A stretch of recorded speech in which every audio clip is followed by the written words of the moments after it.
तो फाइनली अक्षय कुमार की भूत बंगला का टीजर आ चुका, पर मैं आपको बता दूं ये मूवी चाहे जितनी मर्जी अच्छी निकले पर फिर भी इसे फ्लॉप होने से कोई भी नहीं बचा पाएगा।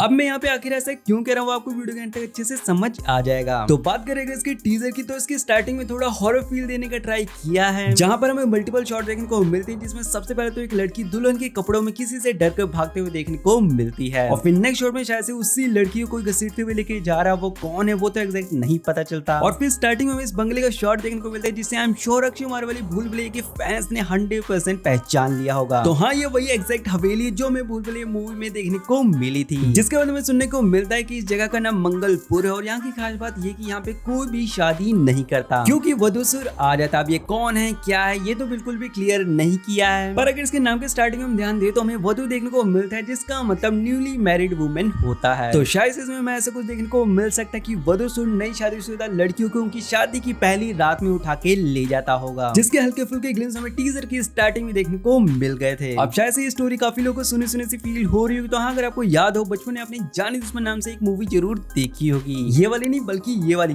तो बिल्कुल देख भी मत लेना। तो हाँ, इस मूवी में हमें ऐसे ही कुछ सेम स्टोरी देखने को मिली थी, अगर आपको याद हो। बाकी शायद इन दोनों मूवीज में बस इतना ही फर्क हो सकता है कि जानी दुश्मन मूवी में इंसान ही वो क्रीचर या जानवर बनता था, पर शायद इस भूत बंगला मूवी में ये सच में भूत हो सकता है। और बात करें इस मूवी की टाइमलाइन की, तो वो 90s में सेट होने वाली, जिसका अंदाजा हम इस पूरी जीत से लगा सकते हैं, या फिर इस शॉट में अक्षय कुमार के हाथ में नोकिया के बटन वाले फोन से। और फिर इन सारे शॉट के बीच में एक ऐसा शॉट है जो आई एम श्योर आपने 100% मिस कर दिया होगा, और वो ये शॉट जो इस मूवी में काफी इंपॉर्टेंट होने वाला है, क्योंकि शॉट में शायद हमें वधूसुर की बैक स्टोरी देखने को मिलेगी। और यहीं पे अगर आप साइड में ध्यान दें तो हमें कार देखने को मिलती है, जिसे देखकर ही पता चलता है कि काफी पुराने टाइम की है। तो यहीं से ऑब्वियस हो जाता है कि यहाँ पे मूवी की बैक स्टोरी में देखने को मिलेगी, क्योंकि मूवी की टाइमलाइन इतनी ज्यादा पुरानी तो नहीं होने वाली। और अगर बात करें अक्षय के कैरेक्टर की, तो शायद से भूल भुलैया मूवी की तरह ही इसमें भी वो एक साइकेट्रिस्ट हो सकता है, या फिर कोई भूत भगाने वाला हो, भूत भगाने के लिए यहाँ पे इसे बुलाया गया होगा। और यहीं पे अगर आपने टीजर में ध्यान दिया तो जो अक्षय कुमार का कैरेक्टर है वो ना ही भूत से डरता है और ना ही उनको मानता है। और यहीं पे मैं आपको भूल भुलैया मूवी से एक छोटा सा रेफरेंस दे दूं, तो अगर आपको याद हो भूल भुलैया मूवी में जब राजपाल यादव अक्षय कुमार के पास आता है अपना इलाज कराने, तब अक्षय कुमार उसे थप्पड़ जड़ देता है, और यहाँ पे राजपाल यादव ने उस मूवी का बदला इस मूवी में ले भी लिया है। और बात करें इस मूवी की कॉमेडी की, तो सिर्फ एक टीजर से इसको जज करना बिल्कुल भी सही नहीं होगा, क्योंकि इस टीजर में 3-4 हमें कॉमेडी सीन्स देखने को मिलते हैं, जिसमें शायद से 1-2 किसी के लिए वर्क कर जाओ, किसी के लिए शायद से कोई भी ना करे। और जिन लोगों को नहीं पता मैं उनको बता दूं, इसमें को प्रियदर्शन डायरेक्ट कर रहे हैं, जिन्होंने हमें हेरा फेरी, फिर हेरा फेरी, खट्टा मीठा, दे दनादन और गरम मसाला जैसी एक से बढ़कर एक मूवीज दी हैं। तो हाँ, हम यहाँ पे थोड़ा सा प्रियदर्शन के डायरेक्शन पे ट्रस्ट तो दिखा सकते हैं। और साथ ही अगर अपने टीजर में ध्यान दिया तो हमें प्रियदर्शन के वही ओजी कॉमेडी स्टाइल के कुछ ग्लिम्सेस भी देखने को मिल जाते हैं, जैसे कि कैरेक्टर्स के बीच में काफी ज्यादा कंफ्यूजन क्रिएट करना, और फिर ये शॉट जहाँ पे अक्षय कुमार साइड में भाग रहा है, बैकग्राउंड में अलग ही केओस चल रहा है, और फिर लास्ट शॉट में भागने का स्टाइल जैसे आपको प्रियदर्शन की बाकी मूवीज की याद आ ही गई होगी। और ये नहीं बल्कि इस टीजर में वही ओजी अक्षय कुमार की थोड़ी बहुत झलक जरूर देखने को मिल जाती है। तो हाँ, अगर पूरी मूवी में हमें वैसे कुछ देखने को मिल जाता तो सच में मजा ही आ जाएगा। और बात करें अगर हॉरर की, तो वो तो ना के बराबर था, बस होप करते हैं कि भूल भुलैया जैसे ही हमें कुछ देखने को मिले। और फिर इस भूत बंगला मूवी को अगर हम भूल भुलैया का ओरिजिनल सीक्वल भी कह दे तो शायद से गलत तो नहीं होगा, क्योंकि इस मूवी में हमें भूल भुलैया वाली सेम ऑलमोस्ट कास्ट देखने को तो मिलती है। और बीच में तो ये भी सुनने में आता है कि भूत बंगला की जो स्क्रिप्ट है वो ओरिजिनल भूल भुलैया 2 की स्क्रिप्ट होने वाली थी, वो भी अक्षय कुमार के साथ, पर स्क्रिप्ट ना पसंद आने की वजह से इसे कैंसिल कर दिया गया, और फिर इस मूवी को कार्तिक आर्यन के साथ ही बनाना पड़ा। और अब ये टीजर देखने के बाद मुझे भी पता है, आपको भी पता है कि ओरिजिनल भूल भुलैया 2 तो यही थी, बस अब हम इसे प्रूव नहीं कर सकते। और अब आते हैं सबसे मेन पॉइंट पे, जो मैंने स्टार्टिंग में कहा था कि मूवी अच्छी होने के बावजूद भी फ्लॉप हो सकती है। तो बात कुछ ऐसी कि इंडिया के बच्चे को पता है कि 19 मार्च को धुरंधर का पार्ट 2 थिएटर्स में रिलीज होने वाला है, पर यहाँ पे शॉकिंग बात ये कि रिलीज के 2-3 मंथ होने के बाद भी इसका पहला पार्ट ही थिएटर से नहीं उतरा, दूसरा तो रिलीज होने वाला है। और फिर जिस तरह से यहाँ पे धुरंधर 2 की हाइप है, तो यहाँ पे बिल्कुल भी शॉकिंग नहीं होगा कि ये भी 2-3 महीने से ज्यादा थिएटर्स में चल जाए। और बस यहीं पे भूत बंगले के लिए काफी बड़ी प्रॉब्लम क्रिएट हो जाती है, क्योंकि धुरंधर 2 के रिलीज होने के 3 हफ्ते बाद ही भूत बंगला भी रिलीज होने वाली है। और यहीं पे हम सबको अच्छे से पता है कि धुरंधर 2 कितनी अच्छी होने वाली है, तो 1 महीना तो भूल ही जाओ कि कोई और मूवी की बात भी करेगा। और बस यहीं पे भूत बंगले के लिए काफी बड़ा लॉस तो कंफर्म है, चाहे वो अच्छी निकले या फिर बुरी। और यहाँ पे भूत बंगला का ये डिसीजन कितना ज्यादा वर्स्ट हो सकता है, इसका बेस्ट एग्जांपल हमने हाल ही में देखा, जहाँ पर 1-2 नहीं बल्कि काफी बड़ी मूवीज ने टॉक्सी के साथ धुरंधर 2 की हाइप को देखकर समझदारी से अपनी मूवीज को पोस्टपोन कर दिया। और भूत बंगला के लिए ये भी प्रॉब्लम प्रॉब्लम्स खत्म नहीं होती, क्योंकि सुनने में आ रहा है कि धुरंधर 2 ने सिंगल स्क्रीन को 1-2 हफ्ते के लिए बल्कि सीधा 6 हफ्तों के लिए लॉक कर लिया है। और अगर सच में ऐसा हो जाता है तो भूत बंगला अपने पहले हफ्ते में शायद से पूरी तरह से फिनिश हो जाएगी। पर होप करते हैं मूवी अच्छी निकले। बाकी आप सबको क्या लगता है कि अक्षय कुमार को बाकी मूवीज की तरह अपनी भूत बंगला भी पोस्टपोन कर देनी चाहिए थी? इस पर आपके क्या थॉट है कमेंट में जरूर बताइएगा। पर उससे पहले वीडियो को लाइक, चैनल को सब्सक्राइब कर दीजिएगा। अगर नहीं किया तो आपको धुरंधर 2 की फर्स्ट डे फर्स्ट शो की टिकट नहीं मिलेगी।